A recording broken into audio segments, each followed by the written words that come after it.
Ladies and gentlemen, boys and girls, Sir Spam28 here, bringing you some more World of Warships closed beta action. This time I'm going to take a look at the Tier 5 premium Soviet destroyer, the Gremyashchy. This is one of 3 real money premium ships currently in the game that you have to purchase on the World of Warships website. The others being the Tier 4 Japanese cruiser Yubari and the Tier 7 American destroyer, the Sims.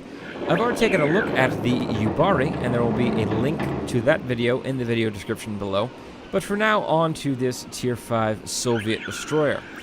The Gremyashchy is pretty interesting. It's got a few quirks which kind of make it its own ship. One of those, and the first of those, being that it is in fact a Russian ship. It is one of only 3 Russian ships currently in the game. The other 2 are available in-game for gold on the in-game tech tree, but like I said, Gremyashchy is available for real money on the website. The other major tick of this ship is its main batteries. If we click on the little camera here and zoom into those main batteries, you can see on the right that they are in fact 130mm guns. What this means is that the Grem has guns that are a bit larger than the standard 127mm guns that you would typically find on a destroyer. What this translates to is more upfront alpha damage and better penetration characteristics and better shelf life characteristics. So these guns shoot flatter and they hit harder, both in penetration and in damage, than a typical destroyer's guns. What this translates to in-game is that with that flatter firing arc and better penetration characteristics, this ship has an effective engagement range a bit longer than most other destroyers in the game. Typically, with a 5-inch gun that you'd find on other destroyers, you really want to be engaging 7 kilometers and less to really be able to have a chance to penetrate with your armor-piercing rounds and really hit the target, because anything past that, and the shells have such a high firing arc and such a long travel time that it's difficult to get a lot of shots on target. So with the 130mm guns, you actually have the ability to effectively reach out and touch things a little bit longer. If we mouse over the main battery and start looking at the numbers, you can see its fire rate is pretty respectable, 12 rounds a minute. That's comparable to most of the American destroyers as far as fire rate goes. However, its 180-degree turn time is an unfortunate 36 seconds, which is more in line with the Japanese destroyer's guns. But given the rate of fire that these guns have and the ranges that you kind of want to be sticking to, the 36 seconds actually doesn't hamper you all that much. It can play a factor, definitely in closer range engagements with other destroyers, but I have found in the matches that I've played with this ship that it's not too big of a deal. It's not too big of a handicap that you definitely can overcome it during the match. You can see that these guns have a maximum dispersion of 104 meters, which translates to a fairly accurate gun, and the maximum HE shell damage is 1,120 with a 9% chance of fire. However, I normally don't ever fire HE shells out of these cannons. As you can see, the AP shell damage is 2,810, and given the 130mm caliber, you can reliably penetrate the ships that you're most likely going to be shooting at during a match, which are other destroyers and light cruisers. If you do come across a heavy cruiser or a battleship, and your torpedoes are down, then you can start firing HE at them. But this is a destroyer, so that's what your torpedoes are for, to engage those larger targets. You can see that the max firing range is 11.9 kilometers on these 130mm guns, which, take a look at a, or I should say the Tier 5 American destroyer with its 127mm guns, you can see that it's only got 10.9 kilometers. So you're able to extend an extra kilometer on the top side of guns. But like I said, more importantly than that is I think that the effective firing range is a bit longer than a typical 5-inch gun. There's a difference between effective firing range and max firing range. Sure, you can shoot a shell out to 11.9 kilometers, but even with the 130mm guns, the fire arc is going to be such that it's going to be really hard to hit things at that sort of range. But you can effectively engage things right up to about 9 kilometers away, which makes the ship pretty good in a surface fight with its guns. Taking a look at its other main armament, those torpedoes, you can see it has 2 centerline torpedo launchers, each with 3 tubes. So you get 6 torpedoes max in a single salvo. Looking at the numbers, you can see the reload time is 69 seconds. So pretty comparable, again, to an American destroyer, and about 50% more reload time than the comparable Tier 5 Minakaze Japanese destroyer. You can see the torpedoes that do 14,400 damage, which is in line with the Japanese torpedoes. However, they only travel 55 knots, which is a bit slower than the Japanese destroyers at Tier 5, and a lot slower than the American torpedoes at Tier 5. However, the torpedo range is 8 kilometers, so while it's not the 10 kilometers of the Japanese destroyers, it is not the 5.5 kilometers of the American destroyers either. So you can do some pretty long-range torpedoes. However, given that 55 knot speed, you are more than likely going to want to be still using those ambush tactics around islands and really only engaging things, I would say, under 6.5 kilometers with torpedoes to really have a chance of hitting them. Because the 8 kilometers, while you definitely can engage things at that distance, 55 knots is just not really fast enough to be effective at that sort of range, and it gives them way too much time to turn out of the way of a torpedo salvo. So, again, with the torpedoes, they're nice, they're definitely usable, and I have sunk a bunch of ships with the torpedoes, but the main feature are these guns. The torpedoes really only come into play when you're engaging bigger ships. The guns are really what you want to be focusing on during a match. You can see that the AA, it kind of looks impressive just because it's got so many different categories here. But really, most of that is just 12.7mm machine guns, which aren't really going to do anything.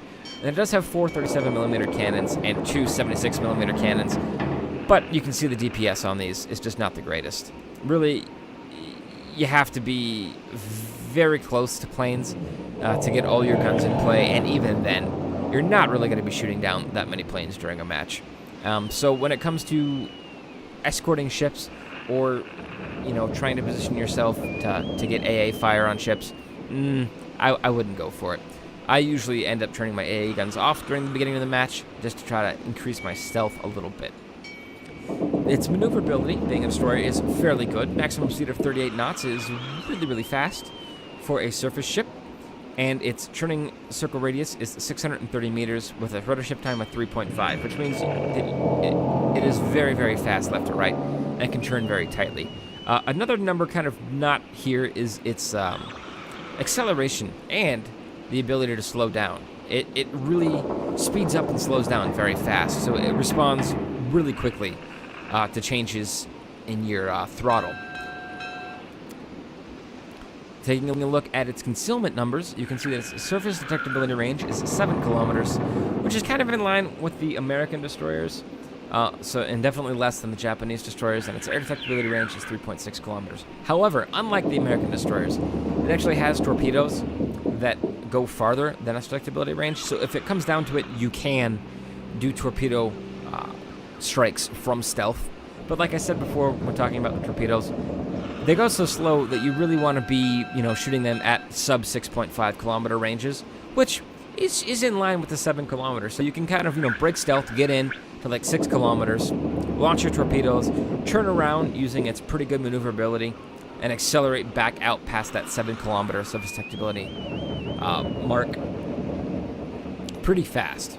Usually if the enemy's not paying attention to you before they have a chance to turn their guns around and get on target. So you can do some pretty nice torpedo runs in this ship, but like I said before, the 130mm main batteries really give you an edge when going after other destroyers and light cruisers. So tier 3, 4, and 5 light cruisers and any other destroyer that you see, you're able to stand up in a surface engagement pretty well. And given the speed and maneuverability of this destroyer, you can usually, if you're sticking to those ranges where these guns beat the 127mm guns, so I would say anything past 6.5 or 7 kilometers, you can dodge their shells, where they're going to have a harder time dodging your shells, and any shells of yours that connect with them are going to have a harder punch than any shells of theirs that connect with you.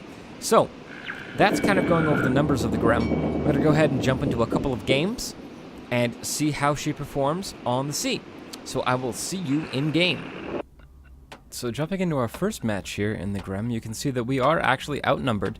However, we do have a very superior edge in the skies with 2 carriers to their 1, and both of our carriers actually dominate that 1 tier 4 Langley on the enemy team. So kind of feel bad for him, which is why I typed to my team, like, this is just, the matchmaker obviously is still a work in progress, so sometimes you get matchups like this. It tried to balance it out by giving the enemy team more ships than we have, and bigger ships. They've got 2 Fusos, and we've only got a Congo as far as battleships go. But it's going to end up not mattering. So, as the match begins, I am in a destroyer. Even though this is, you know, kind of a special premium ship, it's still a destroyer, so destroyer tactics still apply.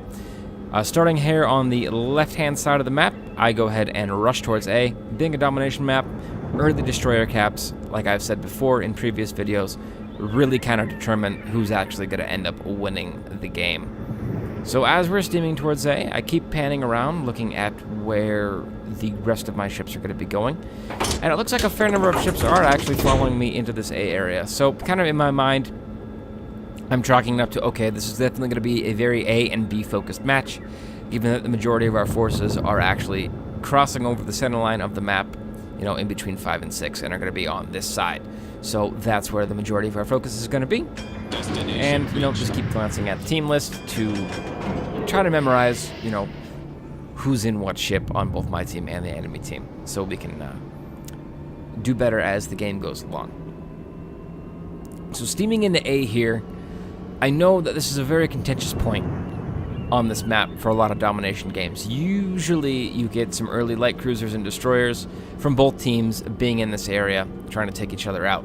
So you'll see me as I come around this little headland here, I'm definitely going to start dropping speed and popping smoke as I'm getting in to the cap circle, just so I can kind of maintain my concealment even as enemy ships are starting to come around that little point there. Dropping your speed is something that a lot of destroyer captains don't do enough. Destroyers are the class of ship that's easiest to drop speed and speed back up, so you really want to play with that. Now, I obviously reveal myself there by taking a couple of shots, but then I kind of notice that, oh, there's an enemy smoke screen going on behind that island, which means that there's an enemy destroyer over there. And I kind of want to surprise him, so I don't fire my guns anymore. And I'm, even without the smoke, again, the 7-kilometer surface detectability range of this ship means that that light cruiser over there is not seeing me. Now, he is within that good engagement range of these 130mm guns, but given that there's a destroyer that's going to be a bit more of a priority target, I'm not firing at him because I don't want to reveal myself. There's another cruiser on the other side of this island that is a bit too close for comfort to me, so I'm looking to see if I can get some torpedoes on him, but no. It looks like the enemy team he is taken the lead. hidden behind that little spit of land, and he definitely sees me at this point, so that's why you can see me turn away and accelerate, and I try to get back into my smoke. And I'm just going to turn around and just, again, kind of stay within my smoke screen and wait for a juicier target to actually come around that little spit of land to see if I can't nail some good torpedoes and then accelerate away. So as I get back into my smoke, you'll see me actually stop my engine and just sit in concealment and wait. This is, you know, even though I don't have an island that's protecting me, I have smoke, so this is an ambush tactic. However, we've got some torpedoes coming in, which means that, oh, okay, there's an enemy destroyer pretty close, and there he is. Finally reveals himself. So I open up with these 130mm guns, get 2 good hits in there, 412. As I'm accelerating, I'm going to start churning into these torpedoes to better dodge them. And you can see me just, again, start to open up with these 130mm guns, and you can see just the amount of damage that they're able to do. Get good hits there, get some more good hits in there, and as we get all 4 guns on target, take some more shots, get another excellent hit in there, and now he's starting to open up on me, but it's too late for him. Boom. Get some more great hits in there and take him out. Unfortunately, the one shell that he hit us with did take out our engine, but nothing pressing the R key can't solve. So now that that destroyer, which was my main kind of worry, is out of the way, and I have more backup in the form of a cruiser and battleships starting to come around and get closer in, I feel pretty confident in my ability to kind of get stuck in at closer ranges here. I was looking for a torpedo run on this ship, but given his, running away from me, his profile towards my ship, the torpedoes weren't really going to do anything, plus this island was getting in the way. So I just opened up with my guns. You can see, only fired the front 2 batteries, but one of those was a Citadel hit for a bunch of damage. So now I'm kind of deciding which direction I want to come at him. I could have jogged to starboard there and gone the other way around the island and been a bit safer myself, but it wouldn't have given me better shots on him. So I go ahead and come this way, and I figure that he's probably focused on shooting that cruiser anyway. Plus he just launched torpedoes at that cruiser. So as we come around, you can just see that with all 4 of these guns on target and the fire rate, we're able to really start just chipping away at his health. Even though we haven't gotten any Citadels past that first one, we're able to do good damage, over 1,000 damage per salvo, and then finally end up getting the second Citadel hit and take him out. Now, I see these torpedo bombers coming in, and you can see the AA's not really that great, but I noticed they launch torpedoes at me, so start that turn and able to avoid that torpedo salvo. Again, that's the maneuverability of this destroyer, and really any destroyer. Carrier captains, if I'm in a destroyer and you see me, please launch all your torpedoes at me. That's going to be a great help to my team if you're trying to hit me with torpedoes in a destroyer, rather than, I don't know, the cruiser or battleships that were behind me. So, good job. So I love it when I see torpedo planes coming in at me. Anyway, now that A is very much secure, we're able to wipe out the destroyer and the cruiser that was over here. The other cruiser that was over here for the enemy was taken out by our other cruiser that was behind me. I believe it's a Cleveland behind me, actually. So, not too shabby. So I'm just going to go ahead and, like I said before at the beginning of the match, given the dispersion of my team, this was going to be a very A and B focused match.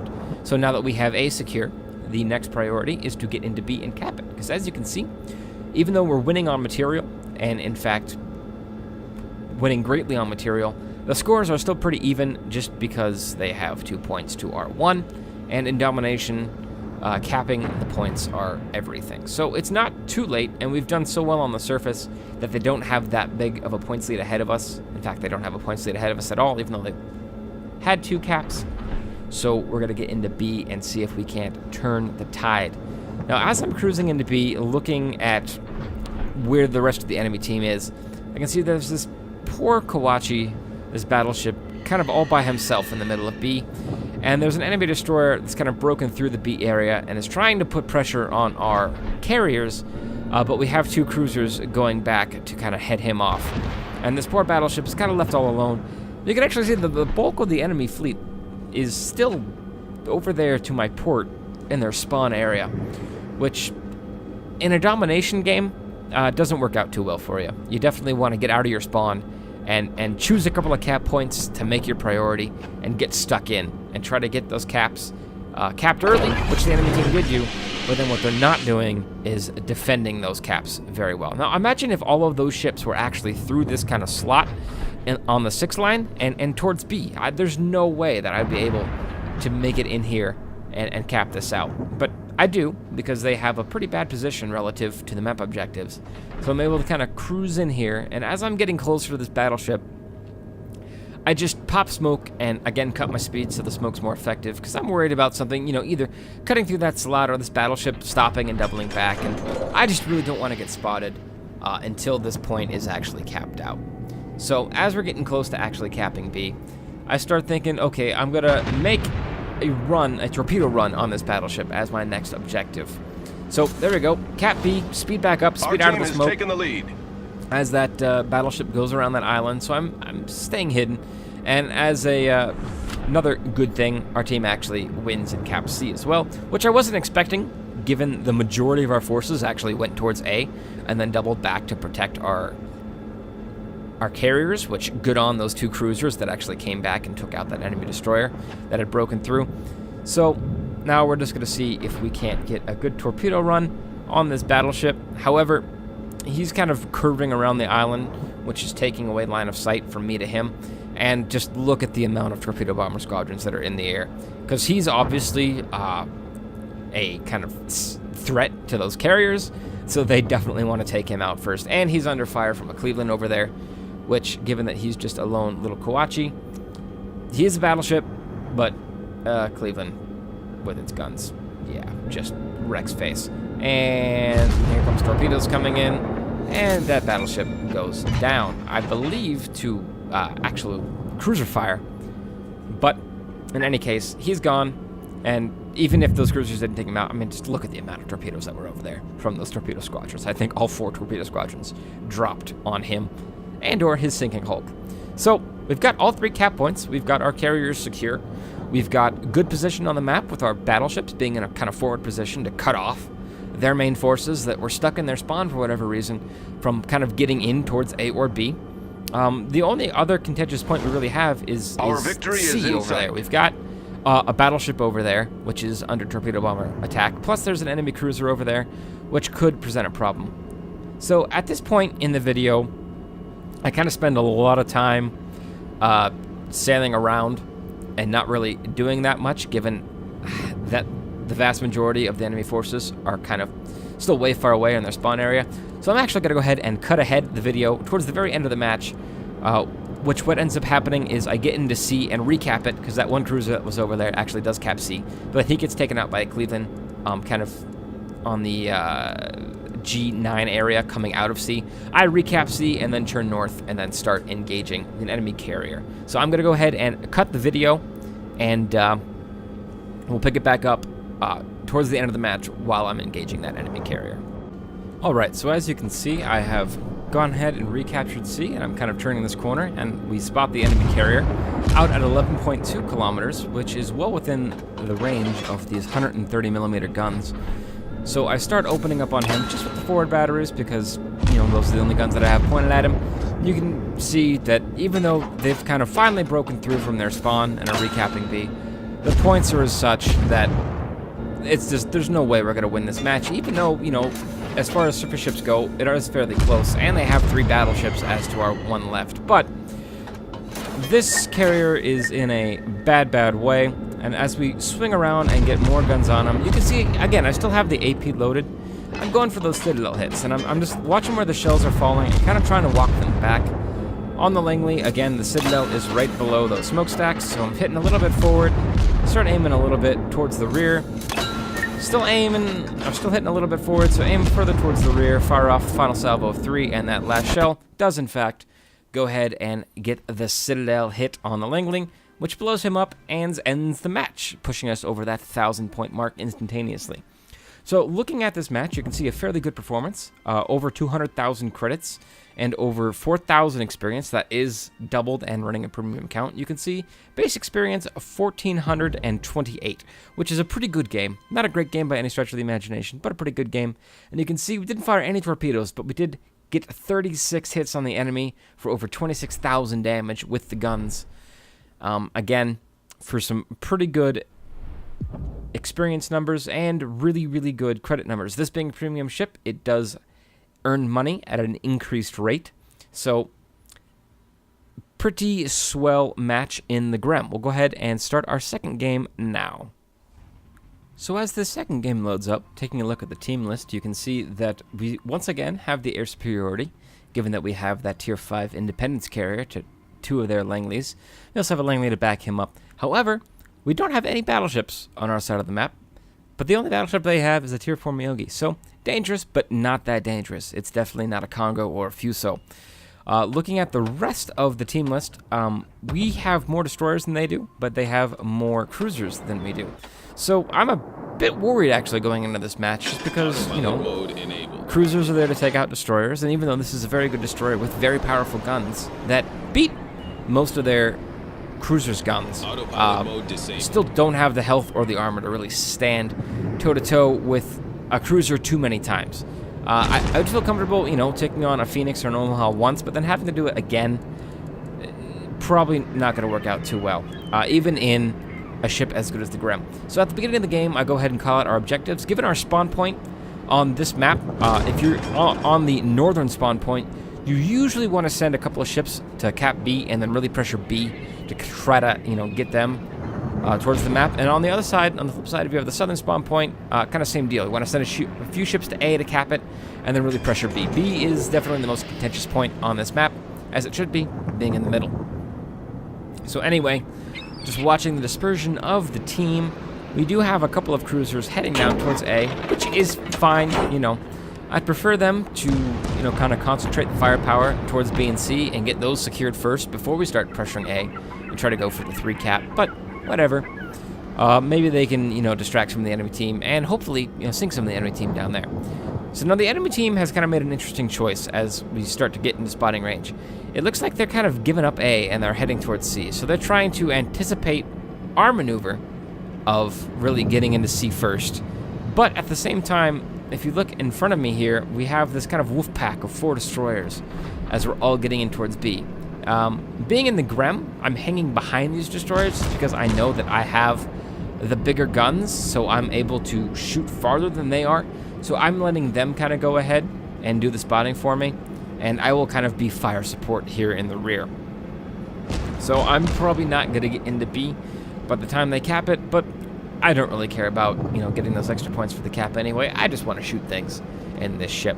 So as we come around this island, we can see that there's a bunch of cruisers off to the right, but there's this battleship off to the left, and I'm kind of deciding whether or not to kind of play with this smoke on the right and engage those cruisers in a gunnery duel, or maybe join these other destroyers in rushing down and doing a torpedo salvo on that battleship. As you can see, the team has kind of called out Rush the BB Wolfpack with the destroyers, so I think, okay, I'll go ahead and turn to port here and see what we can do. However, we have found kind of the enemy destroyer squadron. You can see that there are 3 destroyers on this side of the map. The first one is getting into pretty close range, which is why I popped my smoke, just to try to have some concealment. The destroyer in front of me also popped his smoke, so I have kind of double concealment there, and we start opening up on this destroyer. This is a Japanese destroyer, so I feel pretty confident getting in close with him. I know that I am definitely going to win in a gunnery duel with him. And the closer I actually get to a Japanese destroyer, the better, given that his guns are going to have a really hard time keeping track of me.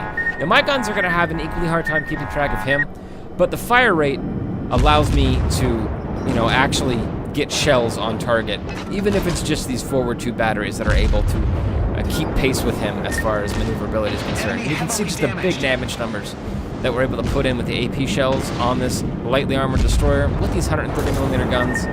And as our rear batteries finally swing around, they get some extra firepower in, and we're able to take him out. You can see again the maneuverability of this ship. We're able to definitely dodge his torpedoes, which is really the Japanese destroyer's only threat. Now I go ahead and kind of curve under these torpedo bombers just to try to get some AA fire in on them. Like I said in the beginning of this game, Unable to maneuver. however, the AA of this ship is not the greatest. So we managed to shoot down 1 plane, but no more than that. We do take some hits from that battleship, which knock out our modules. I think he's firing HE at us. So 1 hit knocks out our modules and shaves off about 1/5 of our health, which didn't feel too good. So I go ahead and turn away from that battleship as we have another destroyer over here to contend with. Now, this destroyer is an American destroyer, so it's pretty dangerous. This actually might be a Grem. I think it is a Grem. So, Grem on Grem action here. It's definitely a Grem now that I get to see the flag. So I'm kind of getting in close to him as well. Again, dodging his torpedoes. There is another destroyer with me, and he's got a cruiser in front of him. So I feel pretty safe kind of closing this distance. Again, like I said in the beginning, I generally want to stay farther away than this when engaging other surface ships. But this guy was just so severely outnumbered that I felt pretty confident in cutting that distance and really getting some good damage hits in on him. I wasn't able to sink him, however, but in our kind of running gunfight, we've kind of cut all the way across the map, and we're now in the A cap, which I'm actually capping, which will give us 3 cap on this map, which is pretty good. And as you can see, we've actually taken out 5 ships for a loss of R3, so we are doing really well on this match. And now, looking at the enemy team, after I go ahead and cap A, looking at kind of what we need to do next. We've got our destroyer kind of right off of our forward bow area, but at the same time, we've got this destroyer out 9.5 kilometers, which is right in the wheelhouse of these guns. So before he goes behind that island, I take some pot shots at him. But now we're starting to close the distance on this destroyer here, which is an American destroyer harassing our friendly destroyer. So I definitely want to save that friendly destroyer. So take some pot shots at him and blow him up while definitely turning wide of his torpedoes. And that destroyer is safe and sound to continue to affect the match. So looking again at where the enemies are, we can see that we've got 2 cruisers that were initially on that side. They're starting to actually pressure C. But being a destroyer going up against 2 cruisers, even though this is a very good destroyer with very good guns, still not the most ideal situation. So we're going to go ahead and turn south here. We've got already a destroyer in amongst their carriers, really causing havoc. But we reacquire that destroyer that had been behind the island before. And again, just start to pick him up with these guns. And you can see at like the 5 kilometer range just how little lead we actually have to give him with 130 millimeter guns. Fairly easy to hit things. But he's going to start zigzagging as he starts to open up on the destroyer in front of him. But it's really not going to save him. So as he's zigzagging, we're still putting pretty good shots into him. He's doing a fairly good job of zigzagging, but he's just really, you know, not doing the best of job. And that cruiser over there, or the friendly destroyer over there rather, hopefully we'll pick him up again in the future. As he turns around the island, however, we don't have any more shots at him, so we go ahead and line up on this battleship. We finally fire our torpedoes, but I don't think this battleship's actually going to make it to the point where our torpedoes are going to hit him, as he's got airborne torpedoes coming at him, and they continue to rip into him with the guns. At this point, I could switch over to HE if I wanted to, but, you know, I'm really fine still shooting AP at him, even though the damage numbers aren't that great. Just look around to see where those planes are, and end up shooting one down. This battleship gets hit by a torpedo, gets hit by another torpedo, and he's under fire from all sorts of things as we continue to pour shells into him and try to take him down, burn down his health. Our victory is in sight.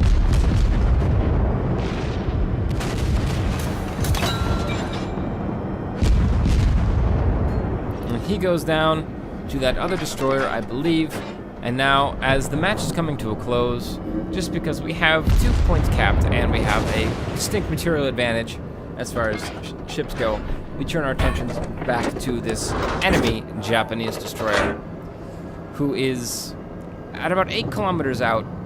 Really, again, ideal range for these guns. However, I've got that other cruiser that I saved earlier, or the other destroyer, rather, that I saved earlier, kind of steaming in with me, so we're going to go ahead and cut this distance and see if we can't engage and sink this guy before the match ends.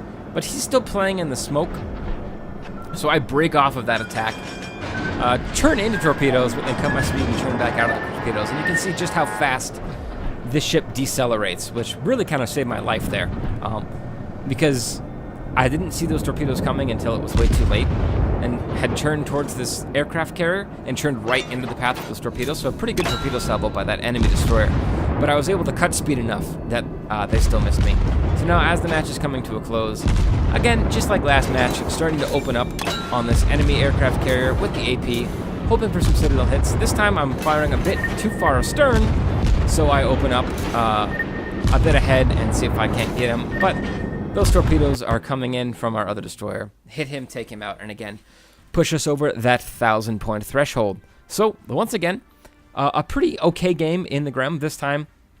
2,857 XP. Again, 277,000 credits. So you can see just the credit earning potential of this ship is pretty great, being a premium ship. So that's really what we want to use it for. And being a destroyer with really good guns, and you can see base experience there, 1,905. So a better game than last time, at least as far as the base experience goes. Almost a pretty great game, honestly. But like I was saying, you can see just a destroyer that A, has torpedoes that it can use, and then B, has really good guns that allow it to stand toe-to-toe with most surface ships.